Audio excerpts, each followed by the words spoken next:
നമസ്കാരം. ഇന്ന് പ്രോജക്റ്റ് ന്യായുടെ ഭാഗമായിട്ട് ഞാൻ Diya Joseph animal welfare law ആയിരിക്കും പഠിപ്പിക്കുന്നത്. അപ്പോൾ എങ്ങനെയാണ് ഈ ആനിമൽ വെൽഫെയർ ലോ ഇന്ത്യയിൽ തുടങ്ങുന്നത്? നമ്മൾ പഴയകാലത്തോട്ട് നമ്മുടെ അശോക ചക്രവർത്തിയുടെ കാലങ്ങളിലോട്ട് നോക്കുമ്പോൾ അവിടെ പൊതുവെയും ബുദ്ധമതമാണ് ആചരിച്ചിരുന്നത്. ആ സമയങ്ങളിൽ റോക്ക് എഡിക്ട്സ് എന്ന് വെച്ചാൽ അവരുടെ വാല്യൂസ്, പ്രിൻസിപ്പിൾസ് ഇതെല്ലാം കുറിച്ച് വെച്ചിട്ടുള്ളതാണ് ഈ റോക്ക് എഡിക്ട്സ് എന്ന് പറയുന്നത്. റോക്ക് എഡിക്റ്റ് 1 എഴുതിയിരിക്കുന്നത് എന്താണെന്ന് വെച്ചാൽ ഇവിടെ ഒരു മൃഗത്തെയും കൊല്ലുകയോ ബലിയർപ്പിക്കുകയോ ചെയ്യരുത് എന്നതാണ്. അതേപോലെ തന്നെ ബ്രാഹ്മണ മത നിയമങ്ങളിൽ എഴുതിയിട്ടുള്ളത് ഗർഭിണികളായ മൃഗങ്ങളെ കൊല്ലുന്നത് പാപമായി കാണുന്നതായിരിക്കും.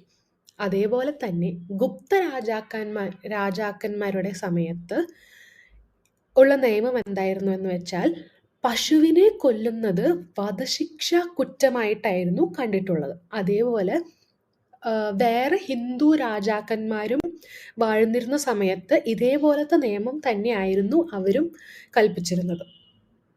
ഇനി നമ്മുടെ ഗാന്ധിജി എന്താണ് ആനിമൽ വെൽഫെയർ അഥവാ മൃഗസംരക്ഷണത്തിനെ കുറിച്ച് പറഞ്ഞിട്ടുള്ളത്?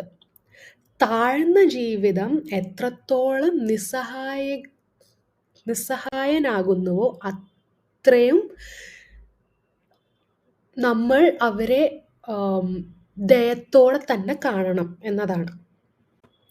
അതേപോലെ തന്നെ കൗട്ടില്യയുടെ അർത്ഥശാസ്ത്ര അതിൽ എഴുതിയിട്ടുള്ളത് അതിൽ മൃഗങ്ങളെ കണ്ടിട്ടുള്ളതും വളരെ താഴ്ന്ന ഒരു ജീവികളായിട്ടാണ്. എന്ന് വെച്ചാൽ ഡം ആനിമൽസ് എന്നൊക്കെയാണ് അതിൽ എഴുതിയിട്ടുള്ളത്. പക്ഷേ അത് മാത്രമല്ല, അതിൽ അവരുടെ ഒരു ഗുണം കൗട്ടില്യ എഴുതിയിട്ടുള്ളത് എന്താണെന്ന് വെച്ചാൽ ഫെയ്ത്ത്ഫുൾനെസ് എന്ന് വെച്ചാൽ വിശ്വസ്തതയുടെ ഒരു ഗുണം മൃഗങ്ങൾക്കുള്ളതായിട്ട് എഴുതിയിട്ടുണ്ട്. ഇന്ത്യയുടെ സ്വാതന്ത്ര്യത്തിന് മുൻപ് മൃഗങ്ങൾക്ക് എന്ത് സ്ഥാനമാണ് ഇന്ത്യയിൽ കൊടുത്തിട്ടുള്ളത് എന്ന് നമ്മൾ നോക്കുവാണെങ്കിൽ സ്വത്തിൻ്റെ വില അവർക്ക് കൊടുത്തിട്ടുണ്ട്. ഒരു സ്വത്തായിട്ടായിരുന്നു പണ്ട് സ്ത്രീകളെയും അഥവാ പശു അല്ലെങ്കിൽ കാള ഇവരെയൊക്കെ കണ്ടിട്ടുള്ളത്. അതേപോലെ തന്നെ സാമ്പത്തിക മതിപ്പും അവർക്ക് കൊടുത്തിട്ടുണ്ട്. കൂടുതൽ ഈ ഒരു സ്വാതന്ത്ര്യത്തിന് മുന്നേ ഉള്ള അവരുടെ നില എങ്ങനെയായിരുന്നു എന്ന് നോക്കണമെങ്കിൽ നമ്മൾ ടോട്ട് ലോ അഥവാ ക്രിമിനൽ ലോ ഈ രണ്ടും നമ്മൾ വിശദീകരിച്ച് നോക്കാം. ഇപ്പോൾ ടോട്ട് ലോയിൽ എന്താണ് എഴുതിയിട്ടുള്ളതെന്ന് വെച്ചാൽ ഒരു മനുഷ്യന് മൃഗങ്ങളെ ഉപകാരപ്പെടുത്തി മറ്റൊരു മനുഷ്യന് നാശനഷ്ടമുണ്ടാക്കാൻ ഇടവന്നാൽ അതിനുള്ള ശിക്ഷ എന്താണ് എന്ന് അതിൽ കണക്കാക്കിയിട്ടുണ്ട്. അതേപോലെ തന്നെ ഇപ്പോൾ എൻ്റെ കയ്യിലുള്ള കന്നുകാലി മൃഗങ്ങൾ വേറെ ഒരു മനുഷ്യൻ്റെ ഭൂമിയിൽ കയറിയാൽ അതിനുള്ള ശിക്ഷ എന്താണെന്നും ടോട്ട് ലോയിൽ കരുതിയിട്ടുണ്ട്. അതേപോലെ തന്നെ മനുഷ്യർ മൃഗങ്ങളെ ഉപയോഗിച്ച് വേറെ മനുഷ്യരിൽ ഉപദ്രവിക്കാൻ ശ്രമിച്ചാൽ അതായത് ബാറ്ററി അല്ലെങ്കിൽ അസോൾട്ട് എന്ന കാര്യങ്ങളിലും ടോട്ട് ലോ കണക്കാക്കിയിട്ടുള്ളതാണ്. എന്നാലും സ്വാതന്ത്ര്യത്തിന് മുന്നേ ടോട്ട് ലോയിൻ്റെ അടിയിൽ ഏറ്റവും കൂടുതൽ ഫോക്കസ് കൊടുത്തിട്ടുള്ളത് മനുഷ്യർക്ക് തന്നെയാണ്. അതേപോലെ തന്നെ അതുകൊണ്ട് തന്നെ മനുഷ്യർക്ക് അവരുടെ ജീവൻ രക്ഷിക്കാനായിട്ട് മറ്റു മൃഗങ്ങളെ കൊല്ലുകയോ ഉപദ്രവിക്കുകയോ സമ്മതിച്ചിട്ടുള്ളതാണ്.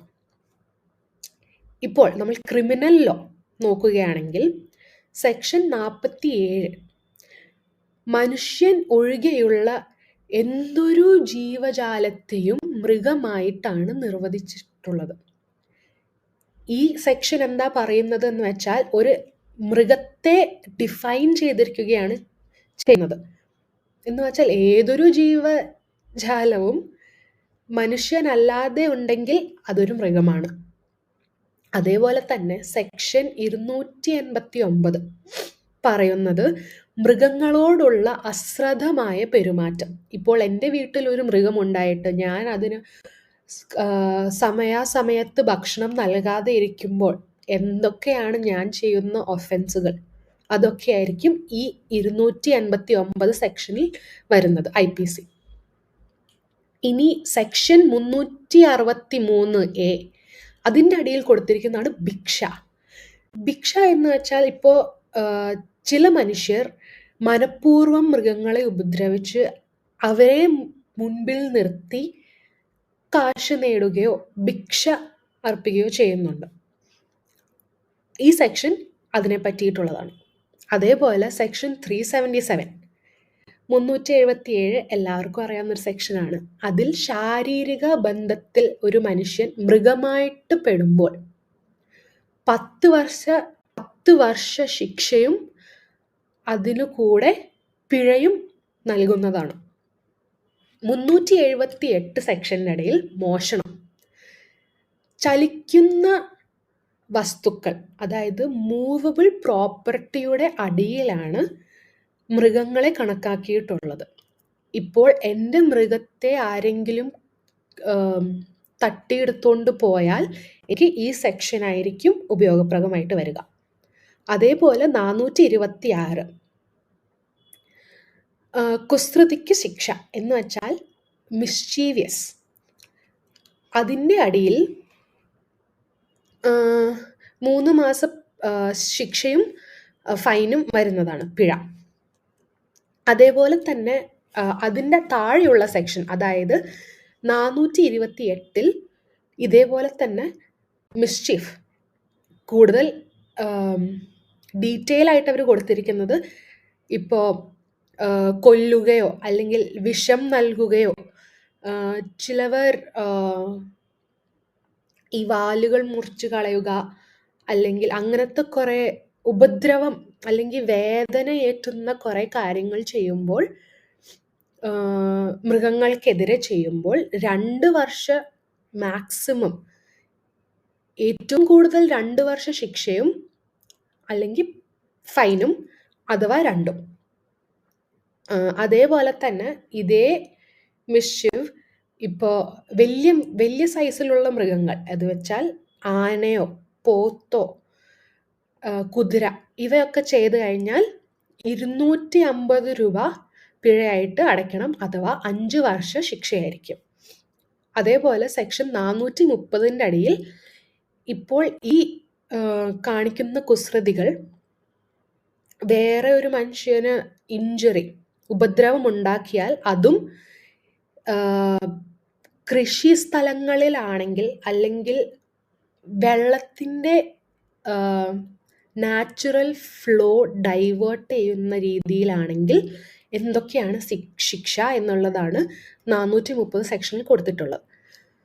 സെക്ഷൻ 503 പറയുന്നത് എന്താണെന്ന് വെച്ചാൽ, ഈ മൃഗസംരക്ഷകരെ അവർ തെരുവ് മൃഗങ്ങൾക്ക് ഭക്ഷണം നൽകുന്നതിൽ നിന്നും തടസ്സപ്പെടുത്തിയാൽ, അതായത് നിയമപ്രകാരമല്ലാതെ തടസ്സപ്പെടുത്തിയാൽ അതിനെ ക്രിമിനൽ ഭീഷണിപ്പെടുത്തലായിട്ട് കണക്കാക്കുന്നതാണ് എന്നാണ് സെക്ഷൻ 503 പറയുന്നത്.